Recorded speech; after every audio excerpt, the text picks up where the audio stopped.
Bonjour et bienvenue dans l'épisode 128 du podcast Mes trucs de prof dans lequel nous allons parler d'oser parler en anglais. Je suis Émilie Lefatan, je suis formatrice et coach professionnelle spécialisée dans l'accompagnement des professionnels de l'enseignement, de l'éducation et de la formation. Et dans le podcast Mes trucs de prof, je partage avec la communauté enseignante des réflexions, conseils, découvertes et interviews avec l'intention de réfléchir et de faire réfléchir, de remettre du sens et du bien-être dans les pratiques et par ricochet dans la vie des élèves. Dans cet épisode, je reçois Carmina Catena, qui est formatrice, professeure et consultante pédagogique en anglais et qui est également la cofondatrice de Hype Kids. Et donc restez avec nous jusqu'à la fin de l'épisode, car en partenariat avec Hype Kids, nous avons 2 cadeaux à vous faire, chers auditeurs et chères auditrices du podcast. Bonjour Carmina, je suis ravie de t'accueillir, je te laisse te présenter. Merci beaucoup Émilie, merci à tous et puis bonjour déjà. Pour me présenter rapidement, donc moi c'est Carmina, je pense que c'est important de savoir que je suis bilingue de naissance, ma mère est anglaise et mon père est français et j'ai toujours été fascinée par les langues et donc je suis prof depuis 21 ans, j'ai été consultante pédagogique pendant 9 ans et formatrice aussi depuis 11 ans. Et j'ai cofondé Hype Kids, qui est une école en ligne pour les enfants et avec une spécialisation dans les enfants neuroatypiques. Génial. Donc en fait, Carmina, tu m'as contacté il y a à peu près un mois de ça pour me faire découvrir ce qu'était Hype Kids. Et puis de fil en aiguille, on s'est dit que ça pourrait être chouette de faire un épisode de podcast ensemble. Et donc l'idée là aujourd'hui, c'est de pouvoir faire quelques petites propositions du haut de ton expérience aux enseignants et enseignantes qui nous écoutent. Alors le profil, ça peut être du coup soit des profs d'anglais qui sont du coup, plutôt à l'aise en anglais, mais qui pourraient avoir besoin de réfléchir à comment permettre à leurs élèves d'oser davantage parler anglais. Et ça peut être aussi plutôt des professeurs des écoles qui ont en charge, parmi d'autres matières, l'enseignement de l'anglais. Certains qui, comme les profs d'anglais, vont peut-être être à l'aise en anglais, mais d'autres peut-être un peu moins. Et donc, on se retrouve parfois dans des situations où il faut faire parler les élèves, mais nous-mêmes, on n'ose pas parler, on n'est pas forcément très à l'aise, très en confiance. Donc, voilà. Et toi, tu vas pouvoir nous faire quelques petites propositions, nous donner des idées, et puis on va échanger autour de ça aujourd'hui. Exactement, c'est exactement ça. Juste pour dire que là, moi, que je disais, ça fait 23 ans que j'enseigne et la chose dont je me suis rendu compte, c'est que tout le monde apprend différemment et ça veut dire aussi que tout le monde peut enseigner différemment. Et c'est OK de pas être un génie en anglais. Le tout, c'est de créer un petit temps, voir comment créer un petit temps d'anglais si possible. Et peut-être, je vais essayer de donner quelques exemples qui, moi, m'ont aidé. Voilà. Mmh. C'est chouette ce que tu dis parce que effectivement il y a cette idée qu'on peut enseigner l'anglais sans être bilingue, sans être un hyper pro de l'anglais et qu'il y a des petites choses à mettre en place, qu'on peut préparer des choses en amont, qu'on peut se préparer soi, qu'on peut imaginer des situations et être plus dans l'ingénierie pédagogique de la situation de communication que même complètement dans la transmission d'un anglais pur et parfait comme on pourrait parfois se l'imaginer, ce qui va créer chez nous des craintes vis-à-vis de notre enseignement et dans notre posture. Tout à fait. Et ce qu'on voit, c'est que ces craintes-là, elles sont chez les profs, elles sont chez les parents. Et généralement, comme les enfants voient ça chez les profs et chez les parents, elles sont aussi chez les enfants et les apprenants. Donc, ce que j'avais envie de faire aujourd'hui, c'était de démystifier le fait qu'il fallait être un génie pour pouvoir enseigner l'anglais. L'exemple que je donne souvent, c'est que les coachs sportifs ne sont pas eux-mêmes toujours qu'on appelle ça des masters de ce qu'ils enseignent, mais par contre, ils sont bons à enseigner. Et donc, je pense que c'est ça qu'il faudra se souvenir, c'est vraiment se dire, peut-être moi je fais de l'escalade, par exemple. Je fais pas du 9B, comme les meilleurs escaladeurs au monde, mais je suis quand même capable de dire à quelqu'un, tiens, si tu veux t'améliorer, tu peux faire ceci ou cela, ou essaye ça. Je peux quand même donner des conseils. Et je pense que les profs, c'est pareil. Ils ont pas besoin d'être bilingues pour pouvoir enseigner l'anglais. J'adore parce que je donne souvent en coaching cet exemple de dire que j'ai des vieilles références mais que Aimé Jacquet il a emmené l'équipe de France à gagner la Coupe du Monde et pour autant il n'était pas forcément aussi bon joueur que l'étaient les joueurs de l'équipe de France.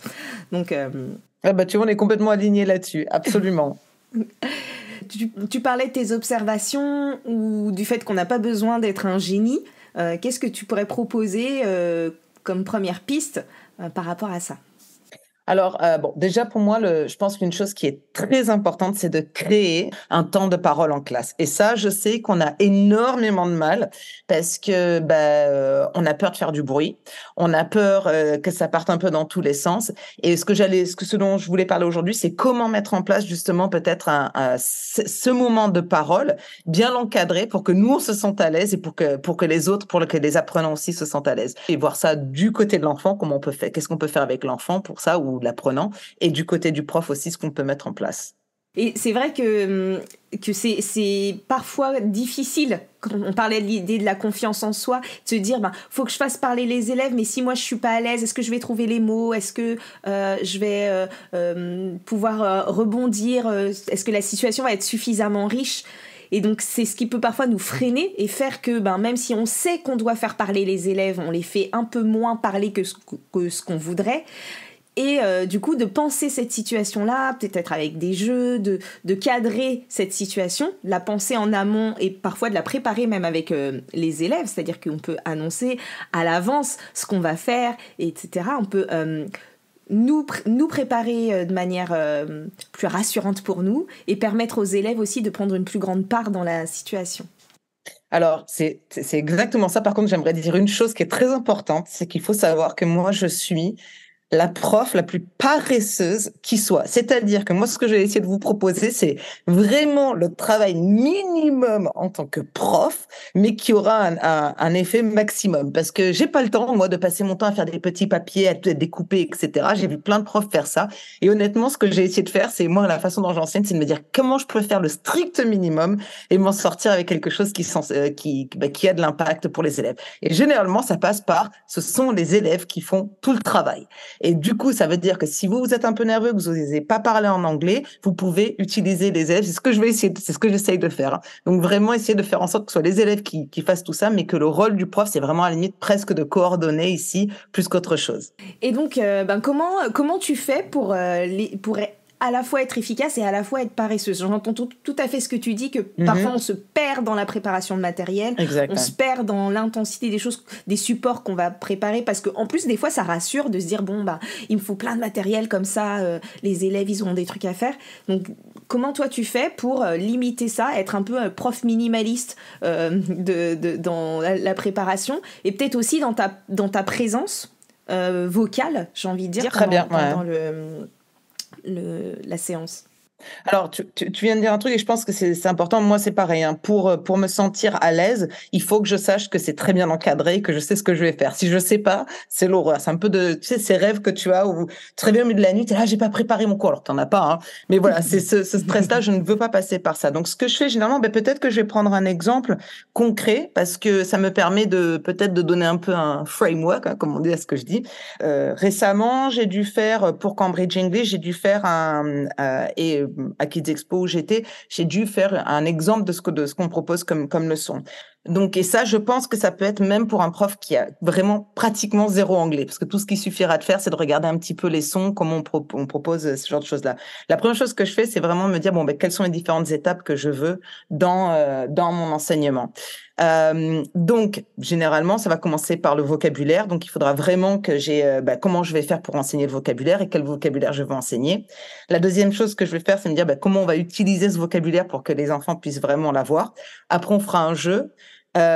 Ensuite, on fera une chanson. Donc ça, ce sont les 4 étapes. Et ensuite, je vais diviser mes étapes, soit sur une semaine, soit je fais dans la même journée. Ça, c'est à voir. Une des choses pour moi qui est super importante, ça va être de préparer mes instructions parce que c'est le plus difficile à faire. Il y a des profs, par exemple, qui donnent leurs instructions directement en anglais. C'est très bien si vous arrivez à le faire. Par contre, il faut que ce soit minimaliste. Donc, par exemple, cut. Il faut juste dire le mot cut et montrer avec un ciseau qu'on coupe, hein, par exemple. Donc ici, ce que j'ai fait, moi, ça a été de mettre, d'avoir une flashcard avec, par exemple, la partie du corps, hand. Je mets ça et je répète le mot hand, hand, hand, hand. La deuxième, on fera la même chose avec, par exemple, elbows, elbows, elbows, elbows. Et on va faire ça avec maximum 8 mots. Donc moi, j'ai ce qu'on appelle ça, j'ai très peu d'attention et donc je me dis que les élèves ont aussi très peu d'attention. Je fais entre 8, dépendant de l'âge des enfants ou des apprenants, et 12 mots.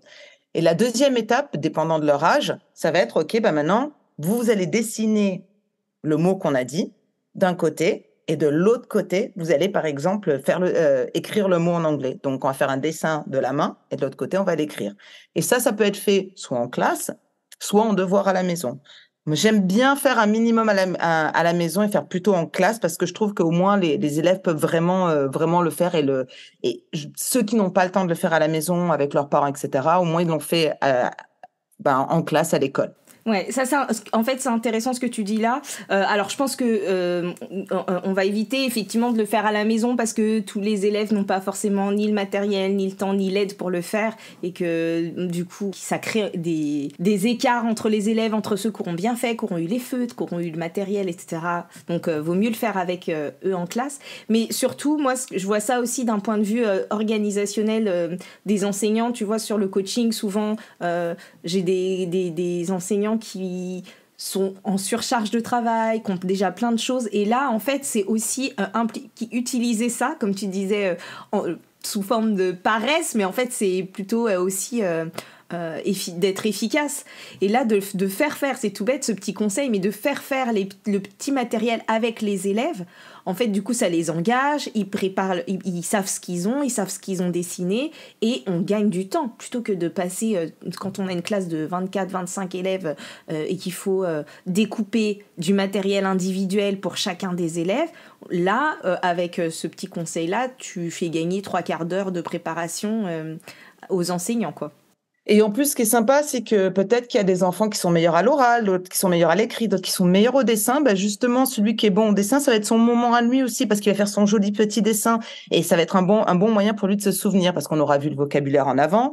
Donc, il y aura tout ce qui est visuel, tout ce qui est audio. Et là, c'est un peu kinesthésique aussi, parce qu'ils vont le faire à la main, etc. La prochaine étape, après, ça va être de pouvoir faire, moi, ce que j'aurais fait l'étape après ça, soit le même jour ou pas, ça va faire un jeu tout simplement comme Simon Says, ou en français, Jacques a dit. Là, ça pourrait être le prof a dit ou teacher says. Et tout simplement, teacher says, put your hand up, teacher says, touch your nose, teacher says, shake your hands. Et là, il suffit de regarder en ligne. Honnêtement, on peut trouver beaucoup de choses. Et on peut même aussi écouter à l'avance en tant que prof. Là où il y aura la préparation, c'est que le prof aura tout simplement écouté comment le faire.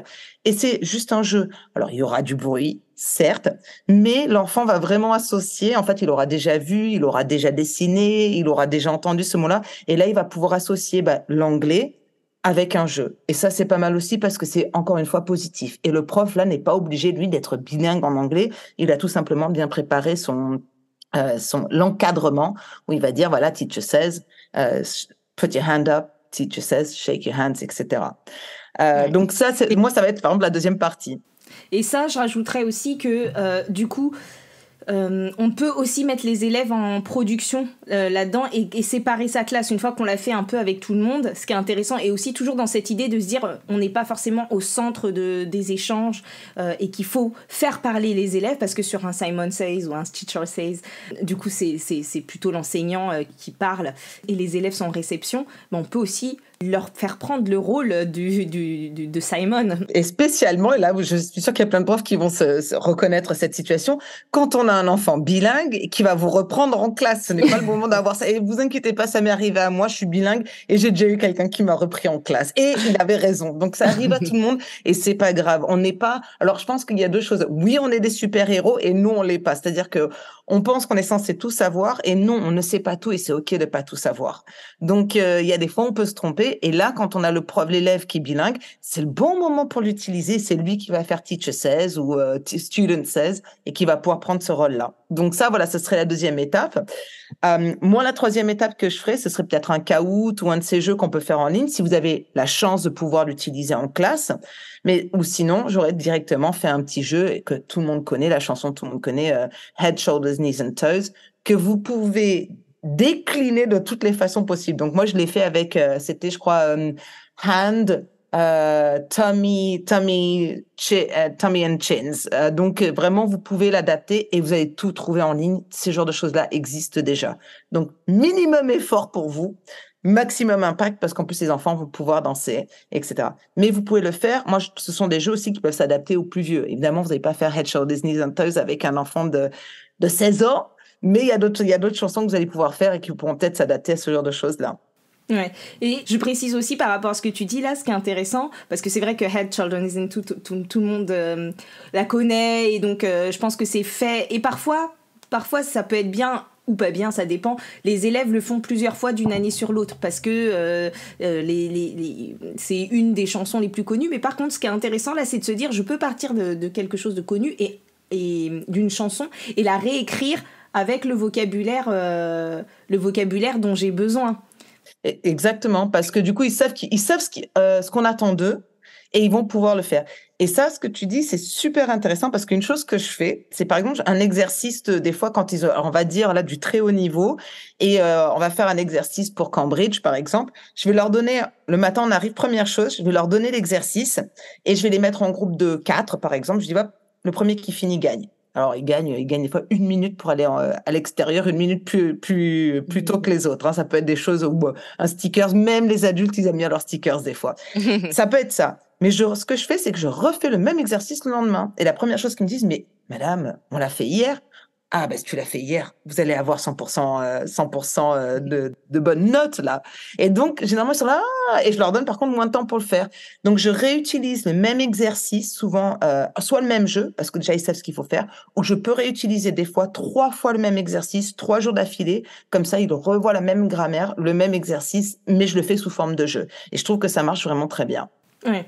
Et puis en plus du coup ça allège, c'est-à-dire que quand on réutilise, c'est un peu une manière de recycler et de s'économiser aussi, c'est que quand on réutilise les mêmes jeux, les élèves sont habitués, donc on gagne du temps et on focalise l'attention des élèves sur la syntaxe, le vocabulaire, ce qu'on veut utiliser. Exact. Et après il y a aussi la question, ce qui nous intéressait aussi nous, c'était de la confiance et de remettre de la confiance. Donc quand je suis en confiance, je suis un élève ou enfin un apprenant et que je suis en confiance sur un jeu parce que je connais la consigne, je connais la modalité, je découvre pas tout, je l'ai déjà fait, je sais que ça je peux le faire. Je peux aussi mettre toute mon attention sur les nouvelles formulations, les nouveaux mots, sur la nouveauté, sur mettre mon attention en tout cas sur l'objet d'apprentissage et pas sur qu'est-ce que je fais, comment je dois le faire, est-ce que je dois le faire. Et donc dans cette idée de plus oser, je trouve que ce qu'il y aurait à garder là, c'est de à la fois réutiliser ce qu'on a déjà fait, que ce soit en termes de format de matériel, format de jeu, là c'était réutiliser un exercice, une chanson, et de pouvoir transférer ça d'un chapitre à l'autre, d'une thématique à l'autre, ça peut être intéressant. Donc s'autoriser à réécrire les paroles d'une chanson connue et simple et basique, comme Head Children is Into, et reprendre le même format, parfois la même structure de séance, pour pouvoir gagner en temps de préparation et en efficacité dans la classe. On a tous eu ça. Hein. On a les élèves qui disent, Madame, je sais pas comment, qu'est-ce qu'on a fait? Madame, qu'est-ce qu'on fait? Là, au moins, ils savent parce qu'on l'a fait 20 fois avant. Ils savent. Il y a les autres élèves qui vont dire, oui, on fait ça à ce jeu-là. Ah oui, je me souviens. Et je trouve que c'est bien. Moi, j'ai 5 ou 6 jeux avec lesquels je me sens très à l'aise parce que il y a rien de pire. On est tous différents. Comme je disais au début, tout le monde apprend différemment et donc on enseigne tous différemment. Et je pense qu'il faut vraiment, c'est important de trouver des jeux avec lesquels nous, on se sent à l'aise ou des formats qui sont à l'aise pour nous et pas obligatoirement se forcer à faire ce qu'un autre prof vous a dit de faire ou une méthode qu'on vous a dit de mettre en place si vous n'êtes pas à l'aise avec. Par contre, une fois que vous avez trouvé, moi je sais pas, entre 5 et 10 jeux ou 10 formats qui vous plaisent, restez avec ces 10 formats-là. Vous n'êtes pas obligé de faire plus parce que les élèves seront confiance avec ces formats-là et vous aussi. Et là, la confiance, que ce soit de votre part ou de celle des élèves, c'est ça le plus important. Tout à fait.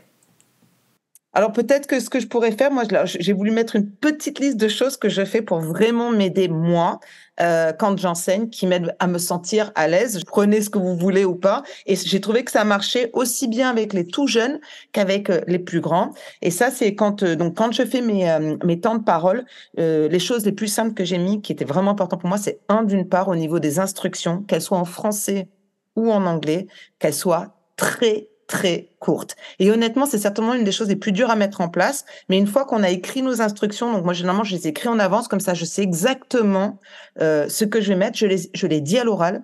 Je donne un exemple. Donc, si c'est coupé, par exemple, avec un papier, je montre comment il faut couper. Si c'est de parler, je montre comment il faut parler. Et ensuite, je l'écris au tableau aussi, donc l'instruction.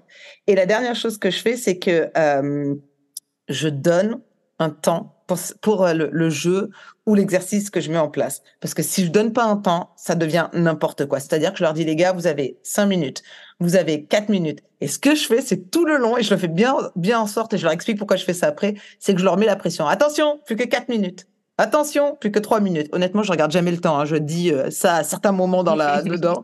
Attention, plus que 1 minute, c'est bientôt fini. Et en fait, ça met le stress. Mais en même temps, ils savent très bien s'il n'y a pas tout le monde qui parle dans leur groupe et ils savent que c'est là où il faut pousser un petit peu pour aller plus vite, etc.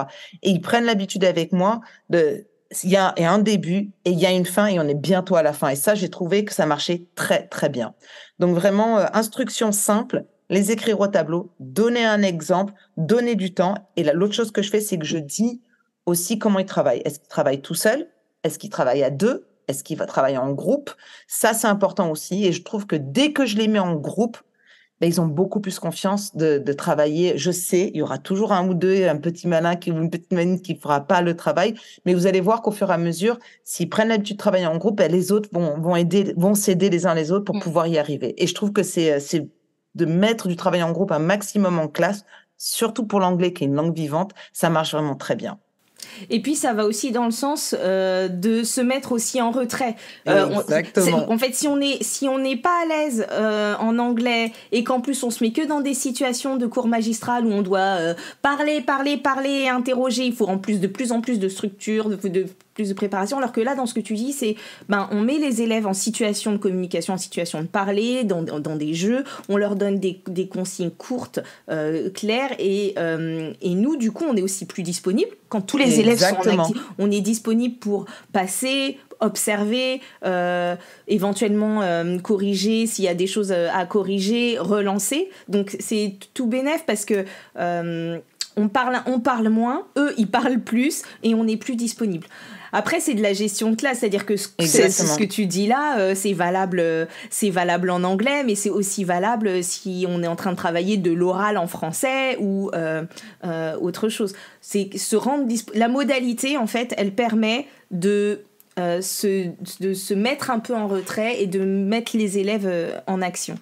Exactement. Et c'est ça vraiment, ce que tu dis là, t'as tout à fait raison, parce que ça nous permet, moi c'est ce que je fais, hein, plus je suis mal à l'aise sur un sujet, plus je vais les mettre eux en avant et en fait je me rends compte que eux, mais et alors ça c'est vrai pour tout, hein, des fois je suis en cours, j'ai un PowerPoint à lancer, mon ordi ne marche pas, le truc n'avance pas. Honnêtement, la première chose que je fais, c'est de demander aux élèves, excusez-moi, il n'y a pas quelqu'un? Oui, madame, moi je sais le faire. Et c'est eux qui vont le faire pour moi. Et je me rends compte que dès que je donne la main aux élèves, en fait, ils sont contents de l'apprendre, ils sont contents de se mettre en avant et ça marche. Mais il faut faire le pas. Et c'est vrai que c'est dur en tant que prof quand on veut vraiment que ça se passe bien, pas faire trop de bruit pour les collègues, etc.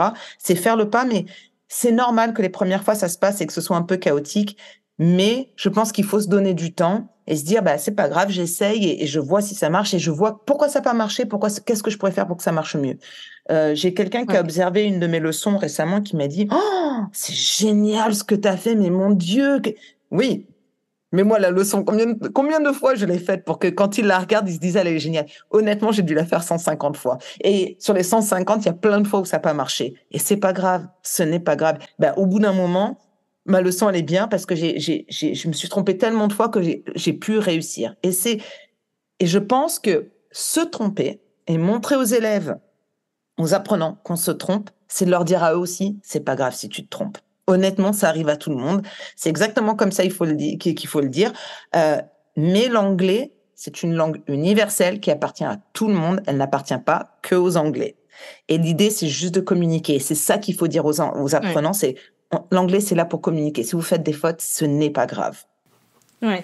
Là, dans ce que tu dis, je pense à deux choses. Déjà, le dédramatiser aussi par rapport à l'accent, c'est-à-dire que aller vérifier comment on dit les choses, enfin les mots. Il y a plein d'outils. On peut aller sur les moteurs de recherche et écouter les prononciations, mais aussi se déculpabiliser, de se dire, en fait, on n'est pas bilingue, etc. C'est pas grave si on peut enseigner l'anglais, même si on n'a pas un super accent, etc. Et la deuxième chose, c'était par rapport à la modalité en groupe, où parfois on pourrait avoir peur de les laisser en groupe parce que justement on va pas tout voir ou on va pas tout entendre, ou alors avoir peur qu'ils se mettent à parler français, mais c'est pas grave non plus. En fait, l'idée c'est de se dire ok, en fait les élèves ils sont pas bilingues non plus et nous non plus, donc c'est pas grave s'il y a du français sur le moment d'anglais, on met le plus d'anglais possible Exactement. mais c'est pas grave s'il y a du français. Et puis on peut pas tout voir, on peut pas tout entendre. Les élèves, oui, il y a des élèves qui vont dire des choses incorrectes, pas le bon accent, pas le bon offre, pas le bon mot, etc. Mais au moins ils osent et ils sont dans la situation où, comme quand nous on va dans un pays étranger, qu'on essaye de parler anglais, bon bah des fois on a les mots, des fois on a Google à côté qui nous traduit toute la phrase, et puis des fois on se débrouille, on fait des espèces de faux anglicismes qu'on invente, on parle avec les mains, on se débrouille, mais c'est ça la communication. Exactement, tout à fait. Et je crois que c'est ça qui est important, c'est de dédramatiser, de dire c'est pas grave, t'as fait une faute. Alors il y en a qui vont rigoler, t'as dit ceci, ben c'est drôle, oui c'est drôle, mais c'est la réalité, c'est comme ça que ce sera quand ils iront dans un pays à l'étranger. Et si on va par exemple en Allemagne et que nous on ne parle pas allemand, qu'eux ne parlent pas français, ben on parle en anglais. Ils vont faire des fautes, on va faire des fautes, mais c'est pas grave. Ce qui est important, c'est de communiquer. Et en fait, c'est à ça que servent ces moments de temps de parole. Ouais. Et comme je disais, moi j'ai quelqu'un qui me dit oui, mais s'il y en a la moitié qui parle pas anglais, ah oui, mais l'autre moitié elle parle anglais. Et déjà une moitié de classe qui parle anglais, c'est déjà génial. Et ce que j'essaie de faire en fin de cours à chaque fois, parce que bon, je donne des cours aussi bien à des tout petits qu'à des très grands, comme par exemple des ingénieurs. Et les ingénieurs, ils me disent, mais je comprends pas pourquoi on fait cet exercice. Et généralement, ce que je fais, c'est, d'après vous, à quoi ça a servi? Et c'est super important, à la fin du cours, ou à la fin du jeu, ou à la fin de ce moment-là, de dire, d'après vous, sur quoi on a travaillé? Et qu'est-ce que ça vous a permis de connaître? Comme ça, ils voient vraiment, ah oui, on a avancé parce que j'ai osé dire ça, j'ai osé faire ceci, j'ai osé faire cela. Et c'est là où ils vont se rendre compte de l'importance de ce jeu ou de ce moment de prise de parole. Ouais, mettre du sens sur ce qu'on fait, savoir pourquoi on le fait. Et là-dedans, dans cette idée de sens, il y a à la fois savoir quelles compétences on a développées, quels nouveaux mots on a appris, quelles nouvelles structures langagières on a découvert, et aussi de pouvoir se projeter dans et concrètement, à quoi ça pourrait me servir d'apprendre ça? Donc il y a deux aspects quand on veut donner du sens, et là en anglais comme pas en anglais, il y a qu'est-ce qu'on a appris concrètement en termes de compétences et de connaissances, et aussi pourquoi, à quoi ça va nous servir et quand est-ce que je pourrais le réutiliser. Et autre chose, ça peut être aussi en début de séance, de dire qu'est-ce que je sais déjà, qu'est-ce que je peux mobiliser, parce que les apprenants, les élèves, ils font pas toujours de transfert. On a fait quelque chose la séance d'avant sur une autre thématique, on change de thématique, ils vont pas forcément penser à aller rechercher que c'est lié. Et donc quand nous on est transparent sur nos intentions et qu'on leur permet aussi d'avoir accès à ce qu'ils savent déjà, ils sont déjà plus en confiance, et puis on leur dit explicitement, voilà, vous vous souvenez ce qu'on a fait quand on a fait Simon Says la dernière fois, ou quand on a fait telle chose, là vous allez pouvoir vous en resservir avec d'autres mots, mais c'est la même chose. Donc il y a cette idée là à la fois de rétroaction et de feedback à la fin de la séance pour pouvoir se dire voilà, on revient, on met des mots, on n'a pas juste joué, on n'a pas juste chanté, on a appris des choses, donc pouvoir mettre en mots ça. Exactement. Et en même temps, au début de la séance, pouvoir annoncer ce qu'on va faire, annoncer ce qu'on va apprendre et faire du lien avec ce qu'on a déjà appris et fait les autres fois. C'est exactement ça, et je pense que c'est important parce que moi je disais les petits ça va, mais c'est les grands. Mais je comprends pas pourquoi on fait un jeu. D'après toi, qu'est-ce qu'on a fait? On a travaillé sous stress, t'as appris à dire ce mot de cette façon-là et puis à l'expliquer d'un autre. Ah oui, c'est vrai. Ah oui, je m'étais pas rendu compte. Ah oui. Et là, du coup, tout fait sens d'un coup. Une autre chose que j'essaye de faire à la fin, parce que je trouve que c'est assez important. Alors, c'est difficile à faire et je dis pas que tout le monde peut y arriver. Moi, j'ai appris à le faire, mais c'est quand j'écoute en classe, donc quand il y a ces moments où ils travaillent en groupe, parce que pour moi, le travail en groupe est vital, surtout pour l'anglais, parce que si on a une classe de 30, c'est impossible que tout le monde parle en même temps. Par contre, si on les met en groupe de 3, 5, 10 et qu'on met quelqu'un qui soit en charge, par exemple, dans chaque groupe, pour dépendant des élèves qu'on a, s'il y en a un qui est bilingue, un qui est un peu plus, qui pousse un peu plus que les autres, qui parle un peu plus que les autres, on peut le mettre en charge. Moi, ça me donne le temps d'aller et d'écouter ce qu'ont dit les élèves. Et ce que je fais généralement, c'est que je fais une petite liste de phrases qu'ils font. Donc, sur le sujet du jour, hein, si je fais, par exemple, si on fait present perfect, bon, ça c'est dans les niveaux un peu plus hauts, je vais faire que sur ça, que du present perfect, et je vais écrire les phrases où ils se sont trompés. Et après, je les écris au tableau et je marque How can you improve these sentences? Comment est-ce que tu peux améliorer ces phrases? Et ce qui est drôle, c'est que en fait, j'ai les élèves qui font Oh, madame, c'est ma phrase que vous avez écrite là. Alors, c'est-à-dire que c'est une erreur et ils vont complètement dire Ah, c'est la mienne, regarde, ma phrase est au tableau. Et c'est assez rigolo parce qu'ils prennent. Ils se responsabilisent de leurs phrases. Et ce que je leur dis, je dis, en groupe, est-ce que vous pouvez corriger ces phrases pour qu'elles soient parfaites? Je dis pas, elles sont nulles, mettez-les bien. Je dis, comment les améliorer, les phrases? Parce que j'essaie d'être un peu plus dans le positif. Je leur donne un petit stylo vert, ils écrivent ensemble et ensemble, ils corrigent la phrase. Alors, c'est assez difficile à faire, hein, parce qu'il faut à travers le bruit entendre les phrases, etc. Alors, je vous donne un petit tips. Ce que je fais, c'est que je me mets dos à la personne qui parle et je fais semblant d'écouter celle qui est devant. Et c'est pas du tout le cas. En fait, j'écoute celle qui est derrière. Et c'est là où j'écris les petites phrases. Et j'en écris peut-être 5, mais au moins, ils voient que, je les ai écoutées, et 2, qu'il y a quelque chose qui se passe après pour corriger. Ouais, ça c'est hyper important pour tirer un apprentissage. C'est important pour ça, important pour le statut de l'erreur, se dire, parce que c'est pas tout de pointer les erreurs. Ce qui est intéressant, c'est de dire, ben voilà, on a une erreur et grâce à cette erreur, on va avancer. Et donc là, j'aime bien l'idée de se dire, on fait un jeu, on fait quelque chose, mais derrière, il y a un retour. Et il y a un retour sur ce qu'on a bien fait, mais aussi sur, tiens, on a entendu ça, ou ça peut être aussi pour les plus petits, parce qu'on n'a pas forcément aussi d'élèves qui sont en mesure de parler, on n'a pas forcément d'élèves bilingues dans les classes, on n'a pas forcément voilà. Mais c'est de pouvoir partir de ça, en tant qu'enseignant, et de pouvoir leur proposer d'aller plus loin, pouvoir leur dire j'ai vu que vous avez manqué de tel mot, ou plusieurs personnes sont venues me demander ce mot-là, donc je le pose pour tout le monde en collectif, je l'ai donné 4 fois, donc il faut que je le dise à tout le monde, quoi. Exactement ça. Voilà.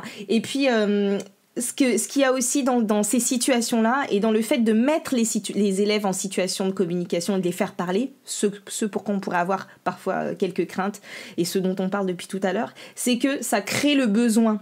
Et que là, toi, tu es en train de parler de comment moi, en tant qu'enseignant, à la fin, je reviens sur les choses, mais il y a aussi comment je peux outiller les élèves, ou qu'est-ce que je peux mettre à leur disposition. Ça peut être moi, mais ça peut être aussi des outils, tablettes, dictionnaires, enfin voilà. Parce que quand on est dans ces situations-là, c'est à ces moments-là qu'on se dit je voudrais dire ça, il me manque le mot, ou il me manque la structure. Et donc c'est l'avantage de faire parler les élèves, c'est que du coup ils vont avoir besoin de dire des choses, et donc c'est eux qui vont pouvoir dire comment on dit ça, c'est quoi déjà le mot pour dire tel truc. Et c'est pas grave si on sait pas, parce que du coup on peut dire écoute, cherchons ensemble. Ça, on apprend à utiliser les outils, on apprend à regarder, puis ça dédramatise aussi de se dire, tout à fait. Comme tu disais tout à l'heure, on est expert en pédagogie, en enseignement, même si on n'est pas expert en anglais. Et donc du coup là, on prend notre casquette d'enseignant, plus que de locuteur, d'anglophone. On prend notre casquette d'enseignant, on se dit ok, quand on ne sait pas, qu'est-ce qu'on fait? Même, moi là, je sais pas, je peux pas t'aider, donc cherchons ensemble, on apprendra tous les deux. Et ça, finalement, c'est le plus bel enseignement. Parce que pour moi, on m'avait posé la question une fois, et c'était quand je faisais mon CELTA, qui est la première partie pour pouvoir enseigner l'anglais. Il disait, qu'est-ce que c'est pour vous? Qu'est-ce qui est plus important pour vous en tant que prof? Est-ce que c'est d'être un bon pédagogue, ou est-ce que c'est de bien connaître son sujet? Et je pense que j'étais la seule à avoir répondu d'être un bon pédagogue. Je pense que vraiment, être un bon pédagogue sera toujours plus important de bien connaître son sujet, parce qu'on va toujours pouvoir apprendre. Alors que apprendre à être un bon pédagogue, c'est pas toujours le cas. Et il y a un truc qui est assez rigolo en Angleterre. Dans les années 50, ils disaient those who can't teach. Ceux qui ne savent pas, qui ne peuvent pas, deviennent profs. Et en fait, ils ont détourné cette phrase dans les années 2010 en disant ceux qui peuvent enseigne. Et en fait, c'est exactement ça. Savoir enseigner, c'est ça le plus important. De pas savoir parler anglais, ce n'est pas un problème, parce qu'on va pouvoir regarder le mot sur Internet à l'avance, et on va pouvoir, parce qu'on sait comment enseigner. Donc là, en fait, tout ce qu'on se dit là, c'est finalement en filigrane comment oser et se libérer aussi de nos craintes, comment assumer le fait de pas forcément tout savoir dire en anglais, mais de s'appuyer sur nos compétences d'enseignant. Est-ce que tu vois d'autres choses pour pouvoir faire parler les élèves, les mettre en situation de parler sans que nous, on ait à trop intervenir. Alors moi, je travaille vraiment dans le groupe. Hein. Tout. Alors j'ai un jeu qui est très simple, qui marche super bien. Et en fait, ce qu'on a fait, c'est qu'on prenait une feuille de papier, on la met en boule et je mettais des gens en groupe de 5 ou de 10. Et alors ça dépend évidemment des âges et des niveaux, mais soit on a déjà vu du vocabulaire, soit on veut revoir du vocabulaire. Et c'est tout simplement, on a la balle et on fait passer la boule de papier d'une personne à une autre. Et on peut faire par exemple du vocabulaire. Donc ça va être vocabulaire de la famille, donc sister. Et ensuite on va avoir sister mother father. Et ça peut être des petits jeux comme ça. Mais ce même papier, on peut tout simplement se le passer et poser une question. Et l'autre personne doit répondre. So, how old are you? I'm 10. Hop, on le renvoie. What's your name? My name is Francis. Hop, on renvoie. Et ces petits groupes, pour moi, je fais rien. Tout ce que je fais, c'est préparer l'activité. Et en fait, c'est les élèves qui le font. Et je peux le faire de tout petit niveau jusqu'à niveau très haut. C'est-à-dire que même dans des classes d'ingénieurs, par exemple, je fais ça parce que ça me permet, moi, si j'ai une grosse classe, de tout simplement passer, faire le tour et de les écouter. Avec cette boule, ils se l'envoient entre eux et ce qu'ils font, c'est qu'ils vont parler. Du coup là ça reprend en fait l'idée de tout à l'heure de se dire on a une structure de jeu, un jeu qu'on connaît, qui fonctionne, que les élèves ont l'habitude de faire et on peut le réutiliser dans n'importe quelle situation. Et puis c'est un peu du coup le premier jeu dont tu as parlé, c'est une accumulation, si j'ai bien compris. C'est un peu un jeu de théâtre d'ailleurs qui existe, qu'on fait pour les présentations avec les prénoms. Exact. Donc, du coup on lance la balle, on doit dire un mot de vocabulaire et ensuite le suivant doit dire celui d'avant plus le sien. Ils accumulent en fait les mots de vocabulaire. Et avec ce même matériel, la balle de papier, ça peut être une vraie balle, mais une balle de papier au moins ça rebondit pas trop. Oui, parce que sinon, oui, on sait où ça va après, sinon. Voilà. Et du coup, c'est de pouvoir avoir un média, en fait, pour pouvoir lancer, se passer la parole sans avoir à intervenir et en faisant passer tout le monde, etc. Après, moi, ce que je fais, les flashcards, je les utilise beaucoup parce que je trouve que comme il y a plusieurs étapes, donc les flashcards, ils peuvent travailler tout seuls ou à deux, mais au début, on va enseigner le mot. Ensuite, ils vont le dessiner, ils vont l'écrire. Après, peut-être ce qu'ils peuvent faire, c'est mettre tous les mots, les retourner et au fur et à mesure trouver le mot qui va avec. On peut faire un jeu où je récupère tous les flashcards de tout le monde et je vais les mettre en groupe l'un contre l'autre. Je mets un mot. Donc ça, pour moi, c'est un jeu qui marche très bien. Mais attention, c'est un jeu soit de première quand on arrive le matin ou quand on part. C'est-à-dire que je vais les exciter à fond et après, il faudra que je les calme. Donc, ce que je fais, c'est que je mets 2 enfants ou 2 personnes devant, assis sur une chaise devant moi, le tableau dans le dos. Je divise la classe en 2. Donc, il y a le côté... Généralement, je les appelle fish and chips. Donc, j'ai les fish d'un côté, les chips de l'autre. Face à eux, ils ont un des élèves. Et j'écris un mot au tableau, ou sinon, je sors la flashcard et j'écris le mot au tableau. Et chacune des équipes doivent expliquer à leur élève en face le mot. Généralement, ils sont obligés de le faire en anglais. Alors, dépendant du niveau, ils vont le faire en anglais ou pas. Mais ça veut dire que chacun des équipes peut écouter l'autre équipe aussi. Et le premier qui trouve le mot gagne. Alors, celui-là, c'est un jeu qui est vraiment très bien. Ils adorent ce jeu, mais je suis vraiment obligée de les calmer après parce qu'ils sont là dans tous les sens. Je les fais tourner aussi parce que comme ça, ils sont obligés de tous y passer. Si je sais que vraiment un élève a énormément de mal à être devant les autres, je le fais pas. Mais je peux les faire tirer au sort. Le tout, c'est qu'ils soient en équipe et ensemble et qui s'amusent. Donc ça, c'est vraiment le côté amusement, ça marche bien. Ouais, et puis il peut y avoir des variantes, on peut le faire à 4 équipes pour diminuer les groupes. Et en fait, là, le principe à garder, c'est que on a des petits groupes, à chaque fois un élève qui est entre guillemets le maître du jeu sur la manche ou la partie, et puis que finalement, nous, l'enseignant, on peut l'écrire le mot, mais on peut aussi, parce que quand les élèves sont pas encore lecteurs, on peut aussi leur chuchoter à l'oreille, et puis ensuite ils retournent dans leur groupe pour essayer de le faire deviner. C'est un petit peu comme le principe du tabou, on donne un mot et c'est exactement ça. Voilà. Donc les flashcards, ça va nous permettre de faire tout ça parce qu'on aura les flashcards, ils l'auront fait. Je redistribue les flashcards peut-être en groupe de 4 et ils doivent expliquer le mot aux autres ou le dessiner ou le mimer. Et en fait, ça me permet de réutiliser les mêmes mots encore et encore. Et c'est un bon moyen pour s'amuser, pas faire la même chose à chaque fois et en même temps pour eux, pour apprendre. Donc, je trouve que faire ses propres flashcards, c'est vraiment un truc qui aide énormément et c'est quelque chose qu'on peut garder. Ils peuvent chacun avoir une petite boîte qu'ils peuvent utiliser et on réutilise ces mots au fur et à mesure. Et les flashcards marchent aussi pour les adultes. Moi, j'ai des adultes qui m'ont fait des flashcards avec des expressions to pick a bone or I have a bone to pick with you. Et c'est rigolo parce que du coup, si on connaît l'expression, on sait ce que ça veut dire quand on voit la flashcard. Mais sinon, on n'a aucune idée. Et c'est assez drôle parce qu'on s'en souviendra après de voir un petit bonhomme qui se balade avec un os. Et c'est uniquement quand on connaît l'expression I have a bone to pick with you que la flashcard fait sens. Et ça devient, c'est quelque chose, on s'en souvient visuellement du mot. On joue sur le côté un peu...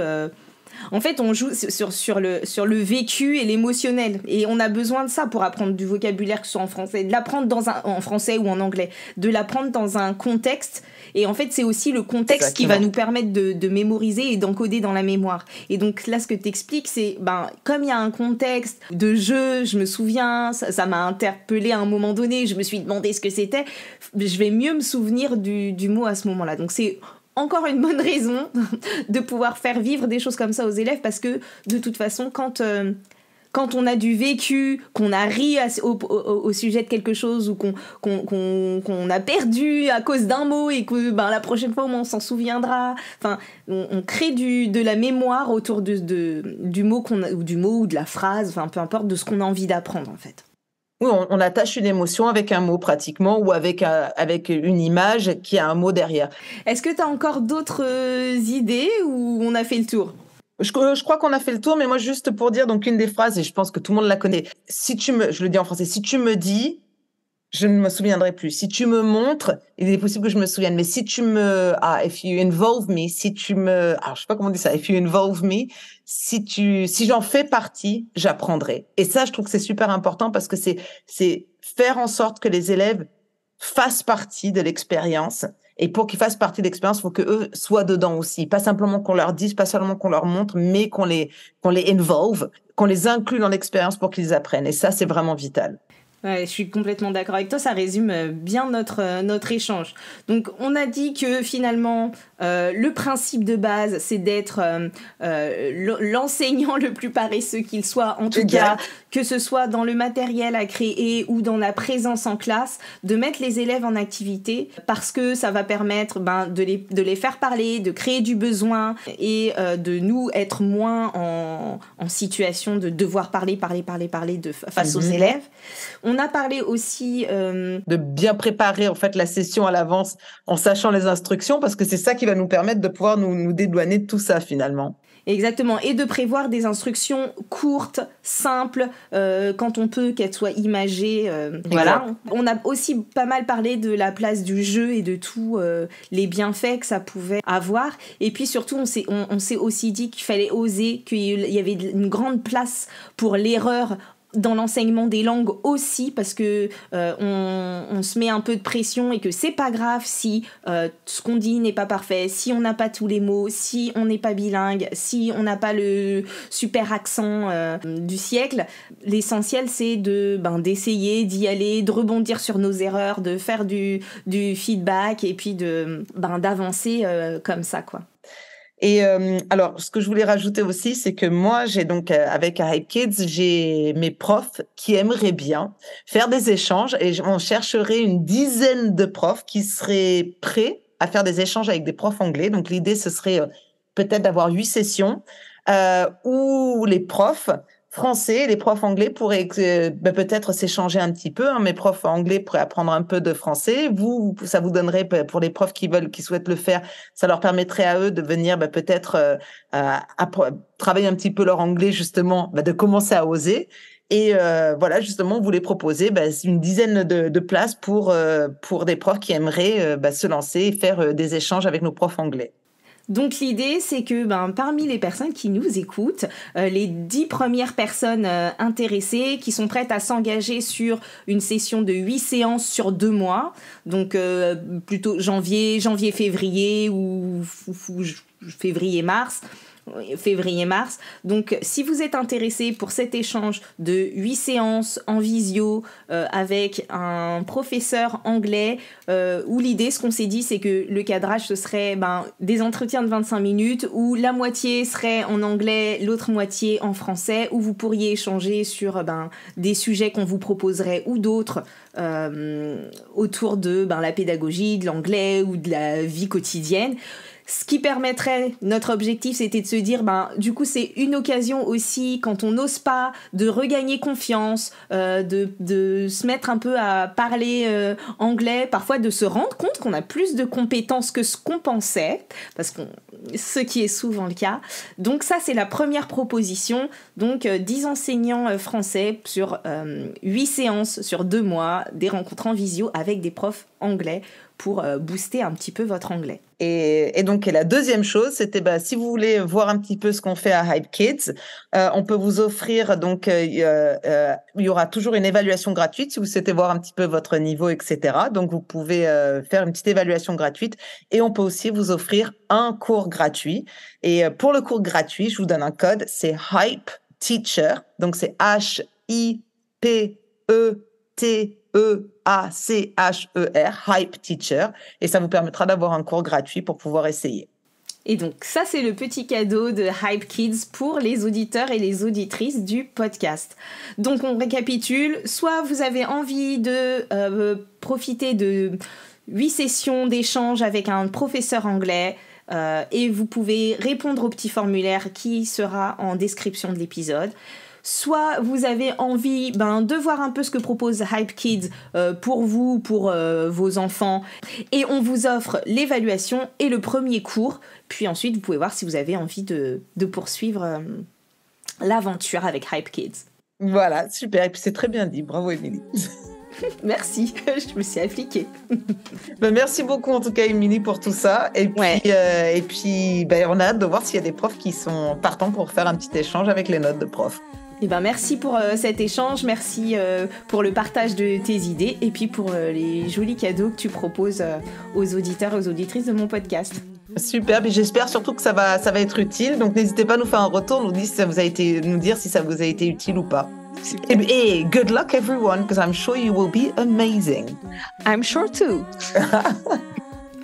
Merci à toutes et à tous pour votre écoute. Je vous retrouve bientôt pour un prochain épisode et d'ici là, prenez soin de vous. Bye bye.